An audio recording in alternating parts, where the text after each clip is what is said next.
Verstappen extends lead at the top. Did Ferrari make a recovery? And Hamilton purposes his way to the podium. Welcome to the Late Night Race Review.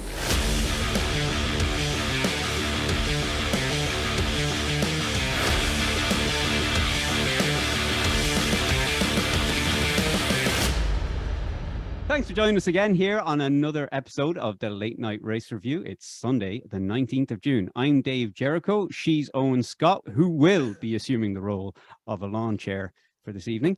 And he's Isidro Gonçalves. So on this week's episode, we'll be taking a look back at the Canadian Grand Prix, and we'll have a look as well at how that has left the Drivers' and Constructors' Championship. If we get time or the interest, we'll have a look back as well on the FIA directive to combat porpoising and the tears that came from Mercedes as a result of that. And then, as always, we will round up the show with the predictions game at the end and see who's taking the lead in that one. Again, a big thank you to the listeners of the cast. Keep those likes, follows, and subscribes coming in, and of course, help get the word out by sharing with your friends. And we have a bit of a different change this week. Scotty didn't do his homework, so I'll be at the wheel today. So I'm not going to lie to you. This could be about as interesting as Latifi's F1 career. So it's too late now. So let's get into it. We're here. We're stuck with it. So lads, we've literally just finished watching the Canadian Grand Prix. What did we make of it? Did everyone enjoy it? Yeah, it was a and good race. Scotty, did you enjoy it? Oh, I loved every second of it. And for anyone listening, Scotty hasn't seen the race yet. So he is literally here as garden furniture. Yeah. I have jokes lined up just to throw in now and again. Yeah, exactly. All right, well, let's start with our race winner and race winning team with Red Bull. Max Verstappen, Isidro. Good race under pressure at the end. What did you think? Did you think was it a solid race from him? Did he have control the whole way through, or was it a little bit touch and go? I think if there was maybe 10 more laps, the situation may change. But overall, he was in charge of the race from the beginning. The virtual safety cars and the safety car did mess up a little bit the strategy for Red Bull and for Verstappen, but I think he did very well. I think it was a very good battle between first and second all the way, probably half the race. Yeah. When they finally got the positions. It was very good to see this fight till the end, less than a second. And do you think if there was an extra 10, 15 laps, we'll just say hypothetically, do you think Sainz, because I mean, for the last 10 laps, Sainz was only ever getting within sort of half a second of Verstappen. I found from watching the racing lines they were both taking going into the hairpin leading up to the final straight there up to the chicane. Max was taking a more optimal line that seemed to Carlos Sainz was sort of the line he was taking was almost losing him a tenth, that wasn't allowing him to get that extra distance that he needed for the DRS to work. So I'm just wondering, do you think if there was extra time, do you think maybe, I know Sainz would have changed it up, or do you think his tires might have just gone off at that stage and we would have still been left with a 1-2 finish as we saw it? Yeah, the tires, I think both of them, the tires would probably not last 10 laps. And I think that was kind of why Sainz was not attacking as much, because he didn't want to risk. It's better to finish in the second position than crash the car. And Verstappen was playing safe, just defending and even though Ferrari was faster, Max was just defending. And at the same time, Sainz was thinking, I may attack and crash because the tires may not last that long. Yeah. And but a P1 and opens up the gap at the top of the driver's table even further again. But his teammate didn't fare as well this weekend, both from the qualifying and the race. Perez seemed to have a disastrous weekend. I think he qualified, I think it was P13, was it? I could be wrong on that, but I think it was P13 he qualified. And then ends up going out with what we assume at the moment was some sort of gearbox failure. Do you think he had the confidence or even the pace this weekend to do anything more than what he, would he have got any further than sort of, would he have made it to the podium basically, or do we just see him sort of tailing up the back of the top 10 this weekend if he didn't end up with the reliability issue? I think he would be able to fight for the podium for sure. Mm-hmm. If he was able to get to that position. I mean, even Leclerc that start from the bottom managed to get to top 10. I'm pretty sure that Perez would be able to just do the same with the car. It's a shame that mechanical issues forced him to leave as early. Yeah, I thought we. Sorry, Dave. Oh my God, the lawn chair is talking. Sorry, you scared me, Scotty. All right. Sorry. I thought I'd startle you both into a question. Away. Jesus, so from that P13, how was Perez progressing through the race before he had his reliability issue and he was out? I think he was P11 before the gearbox went out. Okay. So yeah, he didn't seem to make huge progress at the start of the race. And that's what I was saying, that's what I was asking Isidro there. I wasn't expecting him to maybe make too much progress throughout the race. I just didn't think he had the confidence there in the car. Maybe sort of the qualifying yesterday, maybe dampened the spirits a little bit. But who knows? I mean, we had a couple of virtual safety cars, a safety car. It might have played in his hands to move up further. And the weather during the practice and qualification was very, very different from the race day. Very true. So that would definitely help Perez's outcome, I believe. Well, I mean, he was. You look, Red Bull still came away with points from Max Verstappen. I guess without the double points finish, look, they're still in a strong place in the Constructors' Championship as well. So I don't think this is going to be the be all and end all. But from a team that's in control to a team that's back chasing, who were in control but are back chasing, Carlos Sainz finished P2 today. Ferrari needed him to step up to the plate with his teammate Leclerc starting from the back of the grid. Do we think as much as he got P2, do we think he stepped up enough, or was the win on the table for Carlos today? I think considering the number of stops that the race, not stops, but the virtual safety cars and the safety car itself, which forced the teams to do pit stops to change the tires, that definitely had an outcome for Sainz to help him to get the P2. Yeah. And he definitely stepped up, seeing his teammate down the grid, and he managed to do quite well. I think Leclerc will definitely try to get to the podium, or at least try to put some pressure on Hamilton and Russell, that was just behind a few seconds, but was just close enough to Sainz to put some pressure. And it's funny you should say about just when you mentioned about Leclerc as well. We put up on our socials that we were asking when we knew that Leclerc was taking, at the time we knew Leclerc was taking a 10-place grid penalty. And we put out a question then asking who thought that Leclerc might have got onto the podium. And we had 63% of people. So it was fairly close. I think it was 63% saying that they saw that Leclerc would have ended up on the podium. Now, he ended up got more than the 10-place grid penalty. He ended up at the back of the grid, but still managed to salvage a P5. So, I mean, that, to be fair, that's almost as good as being on the podium from a P10 as it is, it's coming from the back of the grid. So what do you make of the drive from Leclerc today?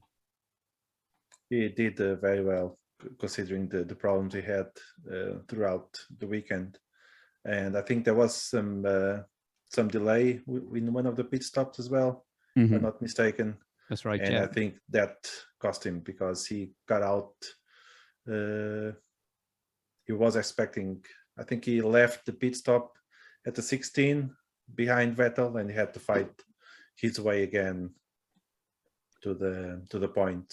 Yeah, you're right. He got a bit unfortunate there on I think it was his first pit stop when he came out in the DRS train, I think. Let me just check. I think it was his first pit stop, but you can correct me if I'm wrong there, but he came out at the back of it. There was a whole DRS train going on between Stroll, Joe, Tsunoda and Ricardo, I think it was. Yeah. And if I remember rightly, after a pit stop, then Leclerc came out behind that. Whereas it did look like Ferrari were maybe sort of trying to adjust that, trying to line up that pit stop to jump that DRS train to come out ahead of that. And like you say, he had that bit of a delay, a bit of a slow pit stop that seemed to drop him out then at the back of that DRS train. Which did him no favors at all. Yeah, I think that moment was definitely something that it kept Leclerc from most likely fight to the P4 or P5 position or podium probably, because he lost a lot of time to overtake that big long train. And there was also then the battle with Ocon as well. I think that was before his pit stop. Where he was trying to get through, and Ocon did a great job, but you could tell Leclerc's tires were completely shot, because although he did come over the radio that he was saying that it may have been a differential issue, I think that was around lap 17. He came over the radio saying that he thinks there was a differential issue with the car, because you could see coming out of the corners, there was just very little traction in comparison to the Alpine up ahead. And all that was doing was burning up his tires. So he had some bad luck with the placements after pit stops. He had some bad luck with the issue with the car, but still managed to salvage a P5 and a double points finish, a strong double points finish for Ferrari, where Red Bull, their sort of their main rival, lost out on some points as well, thanks to the gearbox failure from Sergio Perez. So from Ferrari, we have Mercedes, and we had Lewis Hamilton back on the podiums. Did anyone see that happening going in this weekend? Or never mind this weekend. Did anyone see that happening sort of even coming out of qualifying? Did they see maybe Lewis Hamilton on the podium today? Can I comment on that just before, on Hamilton? It's amazing how his back problem, as soon as he got himself on a podium, suddenly disappears. No complaints about back issues. He's feeling great. And now that's all he needed to solve his back problem was a podium. That solved the purpose. I mean, when he did that double backflip out of the car, you knew, this is taking the piss. Like, very interesting. But no, I didn't see it for sure. I didn't see that coming after last week, especially. The double backflip or the third place? Any of it. Yeah. You didn't see anything anyway. Yeah, exactly. Yeah. Well, I saw the podium. That was it. Yeah. So no, it's so you didn't see it coming. What about you, Isidro? Did you? What were your thoughts going into the race? I wasn't expecting much. And well, Mercedes from Baku, they definitely learned a few things, but I'm surprised to see Mercedes finish P3 and P4. It seems that going to Silverstone in 2 weeks, they definitely managed to figure out the right configuration for the pilots. So, and that's a good point there you made there about the right configuration, because when they ran, I think in free practice 3, now it could be wrong on that, could have been free practice 2, but I'll go with free practice 3 for now. We're winging it at this stage, so let's just go with that one. I know Russell and Hamilton ran two extremely different setups. Hamilton's was an absolute disaster. Russell didn't do too much better, but I believe wasn't as bad. So I wonder, I think during the commentary it was made reference to as well, they thought they maybe found doing that in the free practice, to go in the two extremes with the setup, they were able to sort of fine tune a nice middle ground for the cars, which, going on the result that happened today, they seem to have done just that. Was there a significant drop in the porpoising for Mercedes today? Hard to say. I mean, the straights here were not obviously as long as Baku, and we still have that horrific porpoising and not just the porpoising, but the grounding out, the bottoming of the car seared into our brains at the moment. So looking at shorter pit straights, or not pit straights, but shorter straights. Look, I would say probably, yeah, the porpoising wasn't as much. I don't know whether that comes from anything about the new FIA directive regulation. I don't think that was being enforced this weekend. So I think maybe it was purely based on setup. They've managed to find something that worked for them. P3 for Lewis. I think that'll do his confidence the world of good now, because he had no faith in this car. I mean, we only heard him yesterday saying that the car was terrible, one of the worst he's ever driven. Now, I know that's not the first time we've heard him say that, but this seemed to be the body language and everything. He was done with it. I mean, he was, one step short of just walking away, I think. So I think, So Isidro and Scotty, what do you think? Do you think this will do his confidence, going into Silverstone especially? That's the race he wants to be performing at. And that's our next race coming up. Do you think this P3 now will have an effect on what we see in Silverstone? Yeah, definitely. I'll see. I'll be surprised if Hamilton doesn't get the podium in Silverstone. If Mercedes keep up the configuration that they have now, that seems to be working for Hamilton. It's been working for Russell. So I'll be surprised if Mercedes doesn't get very good points in Silverstone, and especially Hamilton in the podium. He's definitely happier now. Perhaps some foreshadowing there from your for your predictions later on, Isidro, maybe, no? Yeah, maybe. Threw the cards out too early. And what about you, Scotty? What are you thinking? Do you think that's good confidence for him now going into Silverstone, or you think there could be issues just cropping up with this car again, and we're back to, all season we've been like thinking Mercedes have made progress, then we get to the next race and all of a sudden they're porpoising or the car is a handful to drive.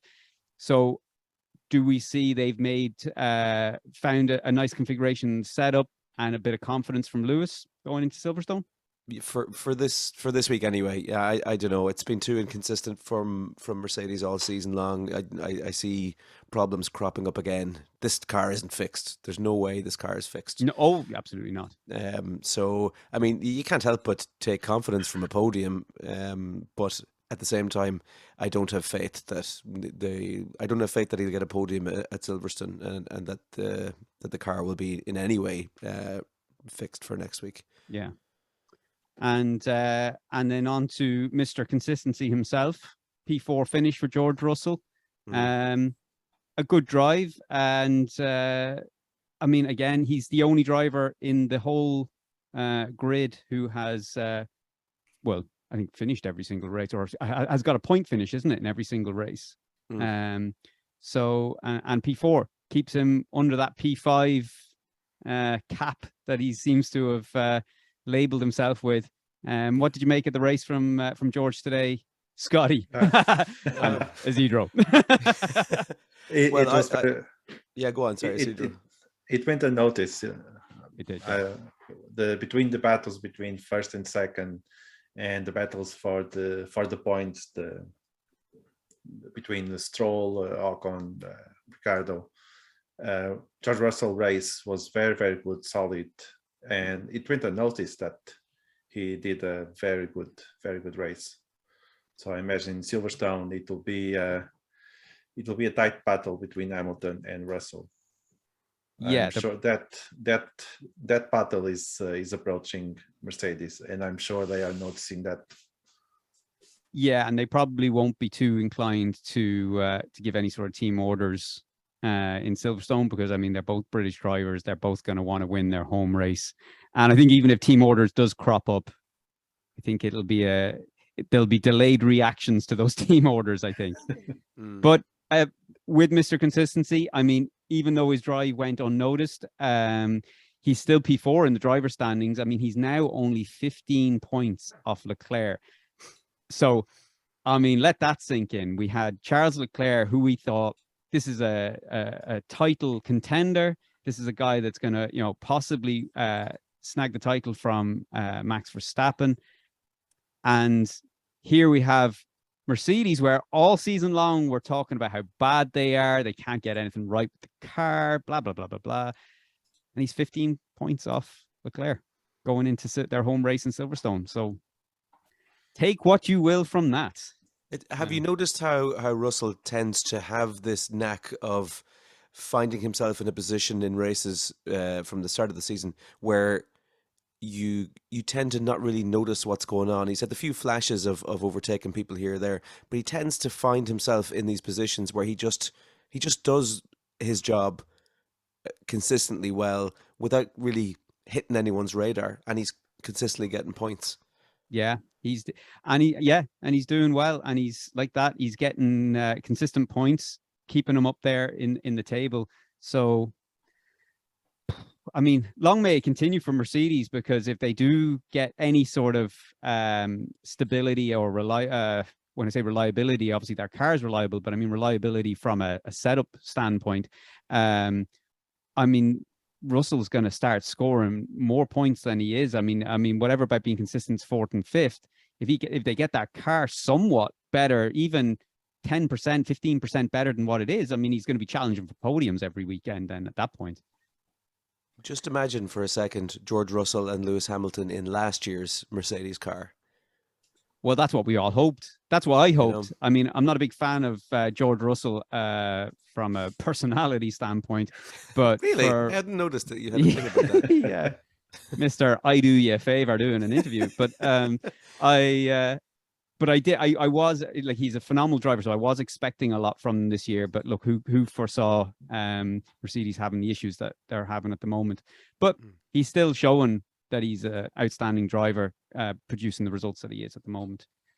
So let's move on from Mercedes, because we spend too long, I think, every weekend or every race weekend review talking about Mercedes. So let's wrap that up and move on.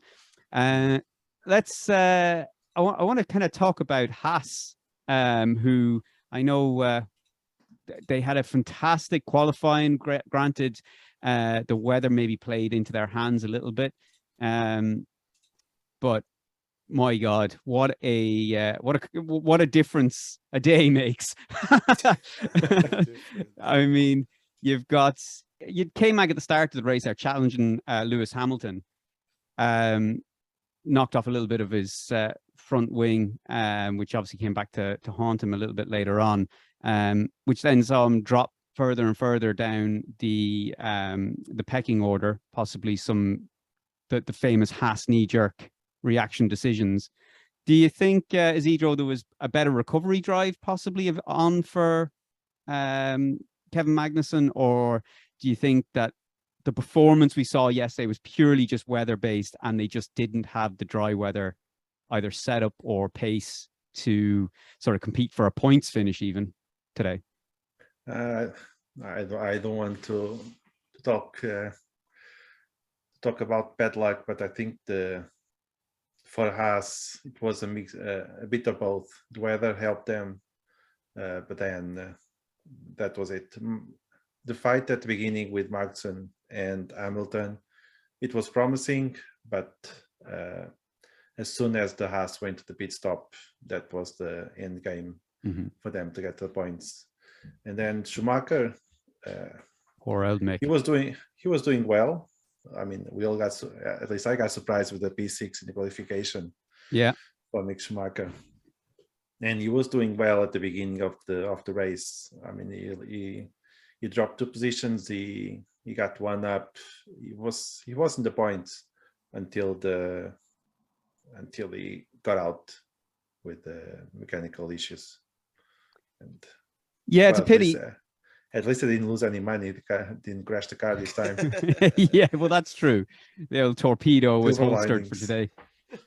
Well, if we have a look at, he lost 2 places off the start, and I mean, that was no surprise. I mean, if you look at Mick from even his F2 days, he was terrible off. Like he never just had the start off the grid. He was always poor off for the starts. But I still thought he had a points finish in him today. I thought the car had a points finish in it. But yeah, then sudden loss of power and bad luck strikes again for poor old Mick Schumacher. And we roll on to Silverstone to see if he can pick up his first points finish. So yeah, it's getting there. No, this time there was no crash, so let's see if he can finish a race in Silverstone. Yeah, I mean, it can only do favors for him at this point in the eyes of the team, because obviously a bit of faith was wavering for Mick there after the crashes and poor results. But like you say, he put in a good qualifying alongside his teammate. He ended up dropping to 8th, but he was still holding his own in 8th until the issue put him out. So, and going out wasn't his fault. So, look, maybe that'll stand for him in the eyes of the team going forward. That it's not an immediate hit the eject button on Mick Schumacher and fire him out through the canopy. Like, but on from, well, not really a disaster, I guess, but Alpine had pace. But I think when I say not a disaster, but we were all hyped. We all get really hyped too easy in Formula One, though. We've all got to, if we see that hype train coming, we've all got to learn just to wave it past, like, and stop jumping on board. But on board we got. Alonso was P2. We all kind of bought into his, I'm going to try and take him off the start after Max Verstappen's comments about the old guy on the grid beside him. But before the race even started, Martin Brundle was interviewing Alonso on the grid, and he was saying, look, reality is we're probably looking at P6, P7. So, I mean, he sort of nailed it. But again, was there more in that car? Or, I mean, with even the Mercedes, was there a chance of even being up a little bit more with them? Or do we see Alonso was effectively just a bottleneck when he was up front? Yeah, I think Alonso got a bit lucky with the P2. He was never, once the race started, we could see that he was never be able to keep that position. I mean, Hamilton Sainz was just there, Hamilton was just there, Russell, all cars faster than him, so it was just a matter of time. But Alpine did manage well. I mean, they finished 5 and 6 in this weekend, and that's a very good finish in my book for Alpine. 6 and 7. They finished 6 and 7, not 5 and 6. Sorry, Zero. Oh, don't look too confused. The lawn chair has just spoken and agreed with me. Yeah. That's because I've got the results are here beside me. All It's the right. only thing I have to hold on to. All right, well, we'll do a quick roundup. I mean, Alfa Romeo, not a bad finish, double points finish, Bottas and Zhou Guanyu. I mean, Zhou Guanyu got into Q3 for the first time this season, and finished the race then with points for P8 for Bottas, P9 for Zhou. Solid. Much to say about Alpha's race this weekend, Zidro? Or they had a solid performance, I have to say, considering what they're driving, and I'm especially surprised for Zhou to finish with points. But overall, it was just a solid. I think it was expected to see them there. Alfa Romeo, I think, is slowly finding his bearings. Yeah, around the races, but I think it's a bit too late for them to. Well, they will fight for the mid position in the constructor, but they'll keep getting points. Yeah. Well, and then also, I don't want to go down through all the teams because I mean the likes of Williams, sort of a non-event. I mean, look,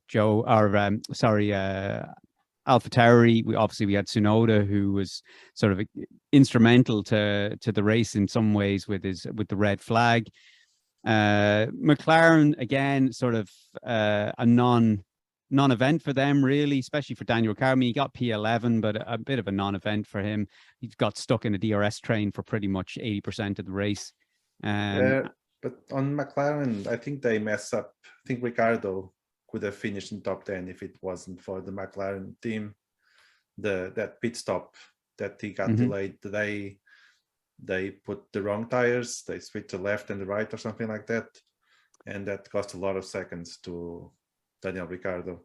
Was that and was correct me if I'm wrong now, because I don't quite remember on that one. No, I know they double stacked, but I thought for some reason I had in my head they double stacked, but they had Norris was the one that came in second in the stack, and they didn't have the tires ready for him. It was Norris, yeah. So I thought Norris was first, and then Ricciardo was just waiting. I'm not going to swear. Hang on a second.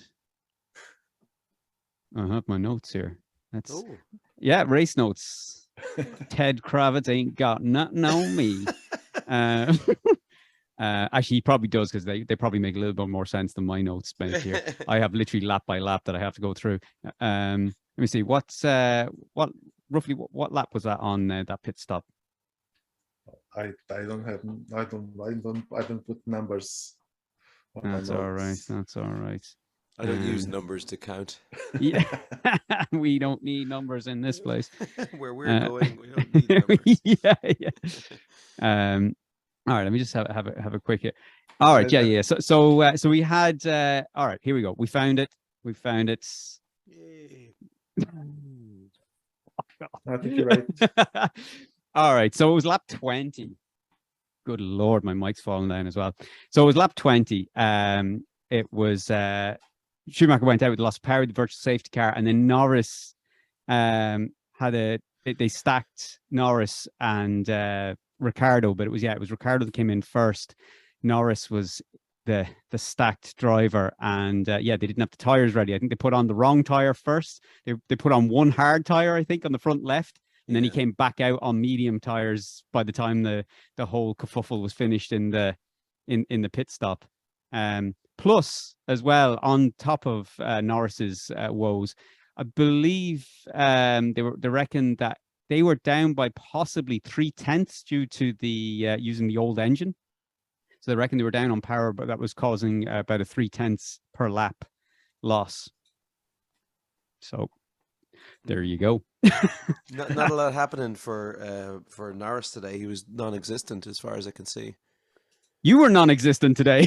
Well, me and Norris were hanging out together. Apparently, you were third in the stack. No, Norris. I'm happy that Norris didn't quit. Yeah, he was. It's a bit disappointing that you know that you are racing, but you are still losing power lap after lap. Yeah, but he managed to get that to the end. Yeah, he did, and still managed to finish in front of Latifi. Sorry about that. Had to get that jab in. But let's finish up on Aston Martin. Lance Stroll got a points finish. Cue the internet applause. Yeah, well done, Lance. Yeah, fair play. Home race as well. What's that? Home race as well. Home race. Yeah, it was nice to see him get a points finish. I mean, I think he's. Last year, I'll be honest, I thought it was daddy's money what kept him in the sport, but I think he is turning into a decent driver. I don't think he'll ever be a world champion, but even if you put him in a better car, I think he'd be a number 2 to a world champion. I know it's a horrible thing to say for an F1 driver, but it was as much as I think Aston Martin were going to do. I mean, they had the potential in the qualifying to do well. I think Sebastian Vettel was thinking they were going to be right up in the front row 2, row 3 in qualifying. They got the pressure, the tire pressures wrong for the drying track, for the evolving track. And as a result, they had no sort of rear stability then when they came out in Q1. So I mean, they started. I don't have the starting grid here, but I think they started 15th and 16th or something like that. And finished 10th and 12th. So, I mean, I suppose you had ahead of them, you had performing cars. You had the Alpines. They were never going to compete with them. Maybe they should have competed with the Alfa Romeos. What do you think, Isidro? Do you think there was maybe more in there for Aston Martin, or was that as much as they could hope for from the recovery of yesterday's mess?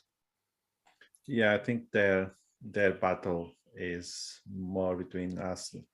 I'll say Aston Martin and Haas is probably the battle that they will fight and probably win. Aston Martin is, I think they are a bit more solid between Vettel and Stroll.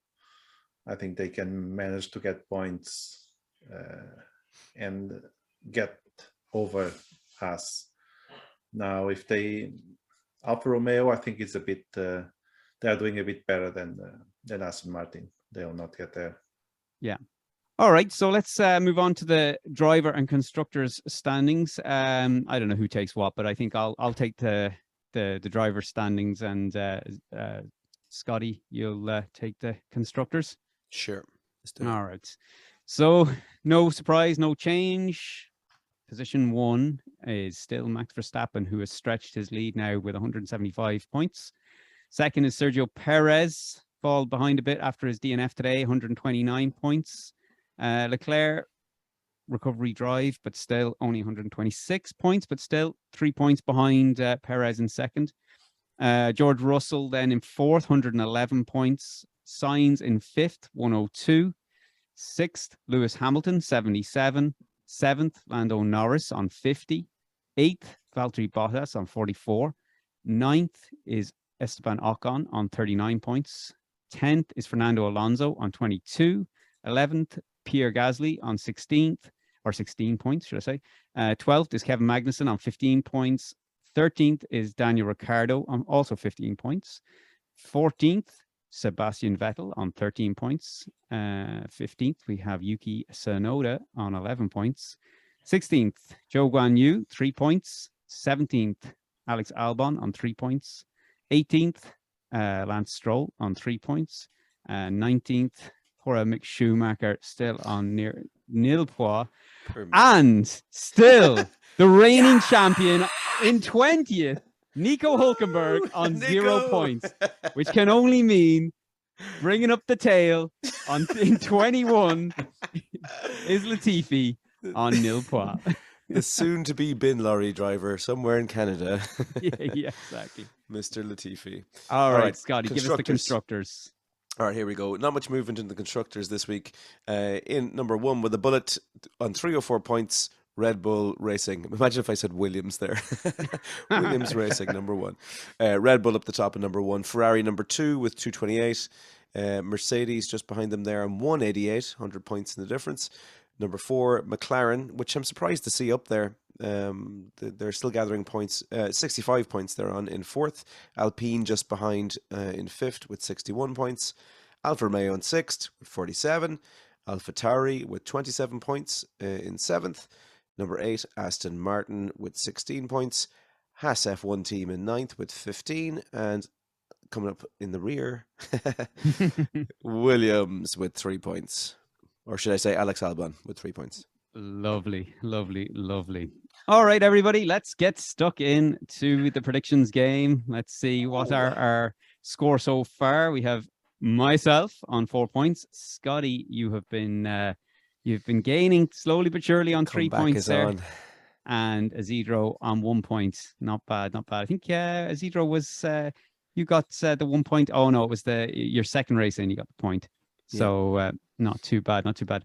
All right, so we'll take it in order. I'll give my top 3. Scotty give his, Isidro his, and then we'll see who came closest to the predictions, which I think not going to be me. So, so I had my top 3 for Canada was Leclerc to take the win. Clearly did not happen. Perez to come second, and Sainz to come third. So that is, hang on a second. Let me just put the goose eggs beside every single one of my predictions. And Scotty, give me your top 3 for Canada. Okay, my top 3 was Max Verstappen in 1, Yes. which gives me a point. Woo! Sergio Perez, number 2, which did not happen, and George Russell. I was so unlucky with this one. There was a point when I was kind of checking the app, and I saw Russell and Hamilton quite close together. I was like, oh, this could happen. You but it came didn't. close. You came Yeah. very close, but So 0 nil. points there. Yeah. all right, Isidro, hit me. I got Perez first. Didn't happen. Oh, Verstappen second. Didn't happen. Leclerc third. Didn't happen. wah, wah, wah, wah. I'm France. quietly confident. Here. All right, so the L flops. I saw it happening, but it didn't happen. Yeah. I went with Verstappen DNF. I just thought he was going to get Wrong put Red under Bull. pressure. He was going to, and I thought when I saw Sainz chasing him down, I thought this is the moment now. This is where he's going to be struggling to defend from Sainz, and he's going to put it in the wall of champions, and it did not happen. So that's my justification, and that's my goose egg. Thank you. Moving on, Scotty. So to be clear, you said DNF. You didn't necessarily. Did you say crash DNF? I was going to just say a DNF? crash DNF, but I think I thought I didn't need to justify it because if Verstappen Yeah. didn't finish, I thought that was going to be a flop enough. So, Yeah. but And when you saw that Perez went out with some sort of a failure, yeah, I was thought there that- could have been an engine failure for. yeah, But as the race went on, I could see there was just they didn't even see any sort of Yeah. issue with Max. So, too strong. all right, what did you have? Who was your flop? My flippity flop was Hamilton. I couldn't have been more wrong about this. No. Jesus. First podium of the Um, season. Yeah, bottom half and 5 moans, and there was no moans, and he came third. So that was. Was there no moans? I honest, I don't recall every radio call, but well, you don't know. I did. Yeah, I'm gonna say I don't know, but yeah. All right, and Isidro, go on, give me your flop. Oh, Lando Norris DNF. So close Yeah. with the engine issues as well. That was He a kept going like a little Duracell bunny, yeah. but he didn't quit, so he did finish the race. So Yeah. that's a big 0 for me. Yeah, a 0 on all flop accounts. All right. So the surprise I had this week was Mick Schumacher. He's exhausting me like at this stage. You must have 0. been very excited yesterday, in fairness. I'll be honest, I still knew he was bad off the start, so I thought he had work to do, but yeah, I thought he might have done it, but goose egg. Yeah. Isidro or Scotty. Albon top 10 was my surprise. Didn't happen. I think he was 13th in the end, was he? He came, I think it was. He was close enough. Let me have a quick check of the results here. He did come 13th, you were right. Yeah, so not too far off, but 0 points because he wasn't in Yeah. the top 10. And Isidro. I had Daniel Ricciardo. P8. You nailed P8. it on. And And McLaren pit stop team. They screw up my prediction. I can't help but see now that now brings us. Yes, Tie. it does. That means Dave Jericho on 4. The garden furniture is also on 4. Owen Woo! Scott Lawn and chair. Isidro Lawn stays chair. on 1. 4-4-1. So, right, let's get on to Amazing. Silverstone. Let's see now. All right, I have. Let me give my top 3 now for Silverstone. Okay. Type it in here as we go. Actually, let me sit up in my chair here to make it a little bit more easier. All right, so I've got Leclerc to win. I think he's going to be maybe a little bit more eager to take the win in the next race. Verstappen second. And my P3, I went back and forward on this a few times, actually more than a few times, but I have settled on Lewis Hamilton. Ooh. Yeah, I had toyed up before the Grand Prix started. I was toying up between Russell and Hamilton fighting for that 3rd place. Yeah. And I just think if it comes down to the drivers going neck and neck at it for too long in the race, I think the team will issue team orders. And as Hamilton is the golden child in there, he will get precedence. So, yeah, I went with Hamilton. Now, was this the race last year where George Russell found out he was going to be driving for Mercedes? That is the one. Yeah, so this is kind of an anniversary for George Russell. I think I I don't- want to see him. up there. Yeah, I see him in fourth, but just beside Hamilton. We shall see. Well, in saying that, I don't have him in my top three. Here's my top three. Give it to I me. have Verstappen in 1, Leclerc Okay. in 2, and Sainz in 3. Verstappen, Leclerc, Sainz. Okay. And yeah, I don't think you don't need to justify that decision. I mean, it's pretty No. self-explanatory. Pretty clear. All right, Isidro, who have you gone with? Who's I'm taking your going first with place? Max Verstappen first, Carlos Sainz second, and Lewis Sainz. Hamilton third. Oh, both of you bringing in Hamilton. All righty. You're like Sky Sports, the pair of you, fanboying away. All right, my flop is going to be Lando Norris, and I will go DNF. Scotty? Okay, my flop. I'll go my flop, yeah. Perez, DNF, engine. Jesus, did you call that before or after today's race? Not Not that it really matters. just after, I think. All right. Isidro, who have you gone with as your flop? Bottas outside top 10. Yeah. Did you get that? That's a flop. He's usually consistent. Yeah, no, he's been consistently inside the top 10, hasn't he? In recent weeks. Yeah, I think I'll allow it. It's a safe one. I mean, it's a safe. Like, I mean, Yeah. you're on the edge there on that one, Isidro. But I think it's a safe one. We'll allow that. All right, I'm going fucking third time lucky on my surprise. Not again. Fucking Mick Schumacher. Oh And my God. I don't know why I'm doing it because this Why have we fucking learned? track is not going to suit Haas at all. But I have to.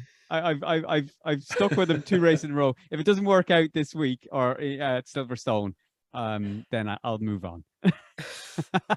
God. All right, who have you got as your surprise, Scotty? I am going to say Lando Norris P6 finish. I'm going high. Now, you've locked that in. I have typed it into the unchangeable Google Excel sheet. No, it's there. No, I want it in there. I want it in there. It's locked in. So you do realize they're probably going to take an engine change for Silverstone. I did not realize that, but I'm still going to Okay. go P6 finish. So they went with an old engine for today and they were 3/10 down. There is no way they're going to use that engine going in. Now, I don't know whether they have a power unit available. So they may have a power unit available that won't, an internal combustion engine available that won't require a grid penalty. But I'm not 100% sure. I don't keep tabs on all the component changes. But I've a sneaky suspicion that they put the old engine in because they didn't want to take a grid penalty in Canada. So there's no way they're leaving that engine in for Silverstone. No way. Well, you're talking to the man who predicted that Latifi was going to have a top 10 finish at one stage. So I like bold predictions. I see this happening regardless. Well, the good thing is this has been recorded, and I've stated my case here. And if you come out right, you can clip up what I've just said and going to go, there you go, Dave. You know shit. You know nothing of F1. Epic. Epic. All right, Isidro, who have you got there for your surprise? Esteban Ocon, P6. Yeah. You Safe I can't. again. Can we give him that? We gave him Bottas top 10 as a flop. Hang on, outside top 10, sorry, as a flop. That's kind of Ocon safe P6. again. That's safe. I mean, you've got, let me see here. You've got 2 Ferraris, 2 Red Bull, and you got the Mercedes who will do well. Outside of that, who are Alpine really fighting with? They've probably improved their car the most in terms of straight line speed. Like Silverstone is a really fast track. I'd say P6 for Ocon is probably a fairly safe call. Okay, Yeah. so Zo, P9. Oh yeah, that's a bit better. Who did you go with? Joe. So Joe. Oh, Now holy you- shit. Okay, that's a surprise. Now there you P8, go, Isidro. yeah, Now you're yeah. fucking in, now you're fucking Now you're motoring. now you're So- motoring. You have two Alfa Romeos in your surprise and your flop. That's interesting. That is interesting. That's the first time this season that's happened. That will be one for the history books that no one will ever read. I gave up betting on Bottas. He just let me down too many times. You're right, is he? Or Scotty, fuck him. Like. Yeah, no, not a chance. I'm not touching him again. All right, so on that slightly molestation note, not forgetting it, Scotty, of Scotty touching Isidro, or touching... Don't end there, don't end there. touching Isidro, no, touching Valtteri Bottas on his garden furniture. That's it for this week's episode in a slightly rocky fashion. We'll be back next week for an episode of The Pit Crew, and then we'll be lining up for Silverstone the week after. So as always, if you want to get in touch with your own questions, comments, or corrections, or reporting Scotty for touching Valtteri Bottas, send them on to feedback@latenightracereview.com or anywhere you find us on social media. Until next week.